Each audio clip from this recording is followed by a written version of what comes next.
வணக்கம்.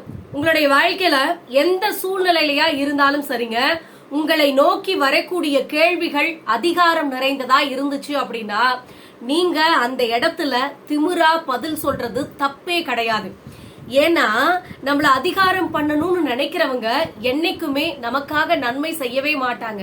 சோ அந்த இடத்துல கடைசி வரைக்கும் நம்மள அடிமையா தான் வைக்கணும்னு நினைப்பாங்களே தவிர நமக்கான ஃப்ரீடம் அந்த இடத்துல கிடைக்கவே கிடைக்காது அப்படிங்கிறது தான் உண்மை.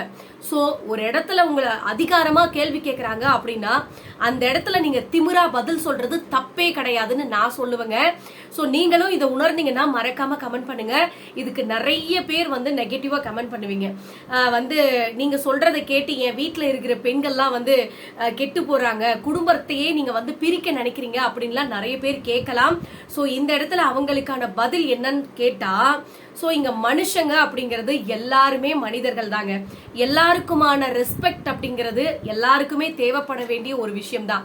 இந்த இடத்துல யாரையும் அதிகாரப்படுத்தி யாரையும் அடக்கி வச்சு ஒருத்தவங்க வாழணும்னு நினைச்சீங்கன்னா அது சரியான வாழ்க்கை முறை கிடையாது அப்படிங்கிறதுக்கான பதில் தான் இந்த ஒரு விஷயம். சோ அடுத்தது, சில நேரத்துல உங்களுடைய வாழ்க்கையில எதிர்த்து பேசுறதுக்கும் கத்துக்கோங்க. எல்லா இடத்துலயுமே ஊமையா இருந்துராதீங்க.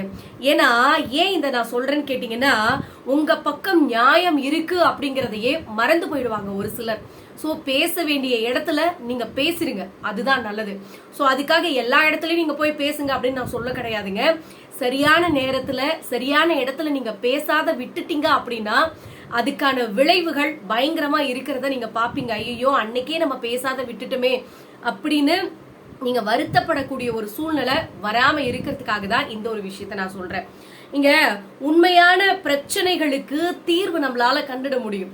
சோ ஒரு இடத்துல உண்மையாவே பிரச்சனை இருக்கு அப்படின்னா அது என்னப்பா ஏதுப்பான்னு பேசி உட்கார்ந்தோம் அப்படின்னா உட்கார்ந்து பேசி ஒரு முடிவு பண்ணிடலாம். ஆனா நிறைய பேர் இருப்பாங்க, கற்பனையிலேயே ஒரு பிரச்சனையை உண்டு பண்ணிக்குவாங்க. இது இப்படித்தான் நடந்திருக்கும், அவ கண்டிப்பா அங்க பேசி இருப்பான், அதனாலதான் இந்த பிரச்சனை வந்திருக்குன்னு நிறைய பேர் கற்பனையிலேயே ஒரு பிரச்சனையை உருவாக்கி வச்சிருப்பாங்க. அந்த மாதிரி பிரச்சனைகளுக்கு சாகர வரைக்கும் தீர்வு காணவே முடியாதுங்கிறத புரிஞ்சுக்கோங்க. புரிஞ்சுக்கிட்டு இந்த மாதிரி கற்பனையிலேயே ஒரு விஷயத்த உங்ககிட்ட பேசி சண்டை இழுக்கிறாங்க அப்படின்னா அதெல்லாம் காதுல கூட வாங்கிக்காம அவங்கள விட்டு நீங்க ஒதுங்கி வந்துடுறதுதான் உங்களுக்கு நல்லதுங்க. இங்க புரிஞ்சிக்காத ஒரு இடத்துல அன்பு மட்டும் கிடையாதுங்க, உண்மையும் அந்த இடத்துல ஊமையாதான் நிக்குது அப்படிங்கிறது தான் உண்மை. இங்க நீங்க ஒருத்தவங்க கிட்ட ஆமா ஆமான்னு சொல்ற வரைக்கும் தான் நீங்க நல்லவங்க. இல்லப்பா அப்படி இல்ல அப்படின்னு ஒரு வார்த்தை அந்த இடத்துல உதிர்த்து பாருங்க, அந்த உறவு அத்தோட அந்த இடத்துல உதிர்ந்து போயிடும் அப்படிங்கிறது தான் உண்மை. சோ இன்னைக்கு இருக்கிற மனுஷனோட வாழ்க்கை அப்படித்தான். நீங்க அடுத்தவங்களுக்கு ஜால்ரா போட்டு ஆமாமா நீங்க சொல்றதெல்லாம் கரெக்ட் தான் அப்படின்னு அடுத்தவங்களுக்கு ஜால்ரா போட்டு நீங்க வாழ்ந்தீங்க அப்படின்னா நீங்க ரொம்ப நல்லவங்கன்னு உங்களுக்கு பட்டம் கொடுப்பாங்க. அதெல்லாம் கிடையாது. இதுதான் ரைட்டு அப்படின்னு நீங்க பேசுனீங்கன்னா திமிர் பிடிச்சவ, அகங்காரம் பிடிச்சவ, சொல்ற பேச்ச கேட்காதவன்னு ஏகப்பட்ட பட்டங்களை உங்களுக்கு சூட்டுறதுதான் இன்னைக்கு நிறைய பேர் இன்னைக்கு வாழக்கூடிய உலகத்துல இந்த மாதிரி மனுஷங்க தான் நிறைய பேர் இருக்காங்க. இங்க நாம தேடி பெற்ற கொண்டவைகள் இல்ல, அதாவது நிறைய விஷயங்களை நம்ம தேடி தேடி ஒரு இடத்துல இருந்து அது நமக்கு வேணும் அப்படின்னு நம்ம எடுத்துக்கிட்டு இருந்திருப்போம்.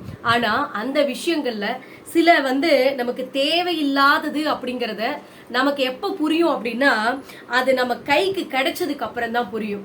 சோ இது மனுஷங்களா இருந்தாலும் சரி பொருட்களா இருந்தாலும் சரிங்க, எல்லாமே ஒண்ணுதான். நமக்கு கிடைக்கிற வரைக்கும் தேடி தேடி அதை அலைஞ்சு புடிச்சு கையில வச்சு பாக்குறப்பதான் தெரியும் இது தேவையே இல்லாத ஒண்ணு அப்படிங்கிறது. சில உறவுகளா இருந்தாலும் சரி சில பொருட்களா இருந்தாலும் சரி அது நமக்கு கைக்கு வந்ததுக்கு அப்புறம் தான் நிறைய பேர் நாமளே அதை உணர்வோம். இங்க நீங்க தாழ்ந்து போறது தப்பு கிடையாது உங்களுடைய வாழ்க்கையில. சோ ஒரு சில இடத்துல நீங்க தாழ்ந்து போறீங்க அப்படின்னா அது சூழ்நிலை காரணமா தாழ்ந்து போலாம், அது தப்பே கிடையாதுங்க. ஆனா ஒரு சிலர் இருப்பாங்க உங்களை தாழ்த்தணும் உங்களை அடிமைப்படுத்தணும் அப்படின்னு நினைப்பாங்க பாத்தீங்களா, அவங்க முன்னால மட்டும் என்னைக்குமே தாழ்ந்து போயிடாதீங்க. அதுதான் மிகப்பெரிய தப்பு. இங்க தொலைஞ்சு போனவங்களை உங்களுடைய வாழ்க்கையில நீங்க போய் தேடி கண்டுபிடிக்கணும்னு நினைக்கலாம், தப்பு கிடையாது. ஆனா தேவை முடிஞ்சதுக்கு அப்புறம் உங்களை தொலைச்சிட்டு போறாங்க பாத்தீங்களா, அவங்கள மறுபடியும் தேடாதீங்க. நீங்க தேடினீங்கனாலும் அவங்க உங்களுக்கு பழைய மாதிரி கிடைக்கவே மாட்டாங்க. சோ அது வேஸ்ட் ஆஃப் டைம். போனா போறாங்கன்னு விட்டுட்டு உங்க வாழ்க்கைய அடுத்த கட்டத்துக்கு நகர்த்திட்டு போயிட்டே இருங்க. ஒருத்தர் தேடி தேடி உங்ககிட்ட குறை சொல்லிக்கிட்டே இருக்கிறாங்க எப்ப பார்த்தாலும் அப்படின்னா தெளிவா புரிஞ்சுக்கோங்க. அவங்களுக்கு உங்ககிட்ட இருந்த தேவைகள் முடிஞ்சு போச்சு அப்படின்னு அர்த்தம். இதுக்கப்புறம் நீங்க என்னதான் செஞ்சாலும் உங்களை குறை சொல்லிக்கிட்டே இருப்பாங்க அப்படிங்கிறது தான் உண்மை. சோ குறை சொல்றாங்க அப்படின்னா சொல்லிட்டு போகட்டுங்க. இதுக்காக நீங்க பதில் கொடுத்துட்டு இருக்காதீங்க. அடுத்த வேலையை பார்த்துட்டு நீங்க உங்களுடைய வாழ்க்கையில அடுத்த கட்டத்துக்கு நோக்கி பயணம் பண்ணுங்க. சோ இவெல்லாம் இதை சொல்றானே அப்படின்லாம் மனசு உடைஞ்சு போய் உட்காராதீங்க. உங்களை குறை சொல்றதுக்கு யாருக்கும் தகுதி கிடையாது அப்படிங்கறத புரிஞ்சுக்கோங்க.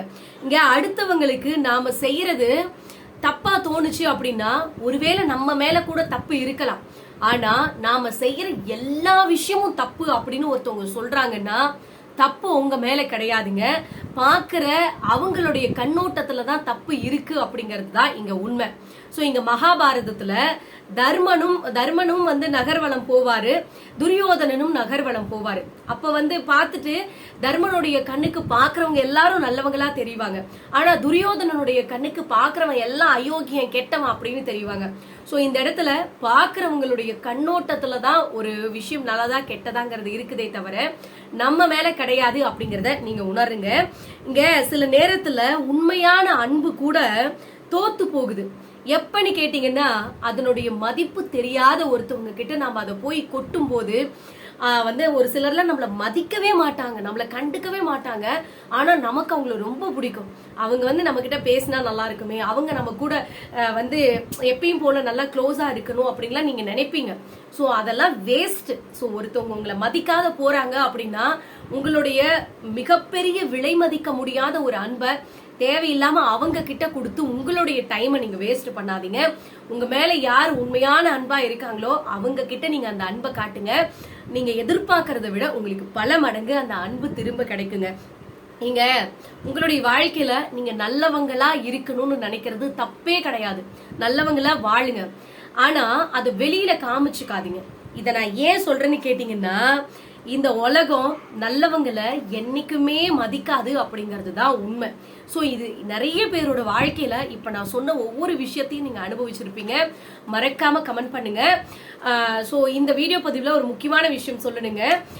எழுத்தாளர் ராதாகிருஷ்ணன் அப்படிங்கிற நம்மளுடைய சப்ஸ்கிரைபர், அவர் பாசம் மிகு அப்பா அப்படின்னு கூட நான் சொல்லுவேன். அந்த அளவுக்கு கேரிங்கா ஒவ்வொரு விஷயத்தையும் நீங்க நல்லா பேசுறீங்க அப்படின்னு சொல்லி ஒவ்வொரு வார்த்தைகளையும் அவர் கமெண்ட் பண்ணுவாரு.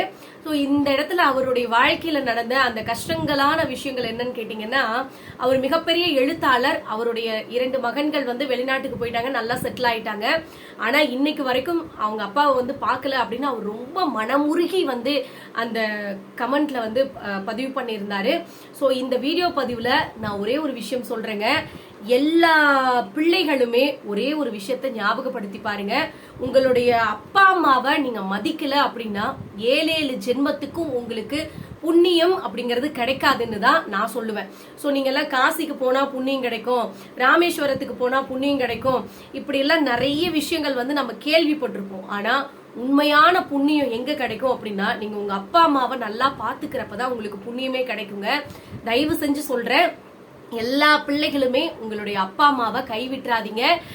நீங்க யோசிச்சு பாருங்க, உங்களுக்கும் ஒரு பிள்ளை இருக்கு, நாளைக்கு உங்களுக்கும் இந்த நிலைமை வரக்கூடாது அப்படின்னா உங்களுடைய அப்பா அம்மாவை நீங்க எப்படி பாத்துக்கிறீங்களோ அதே மாதிரிதான் உங்களுடைய பிள்ளைகள் உங்களை பாத்துக்குவாங்க அப்படிங்கிறது தான் உண்மை.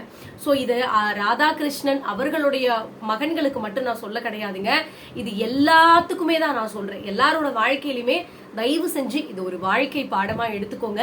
இந்த வீடியோ பதிவு உங்களுக்கு பயனுள்ளதா இருந்துச்சு அப்படின்னா மறக்காம கமெண்ட் பண்ணுங்க. நன்றி, வணக்கம்.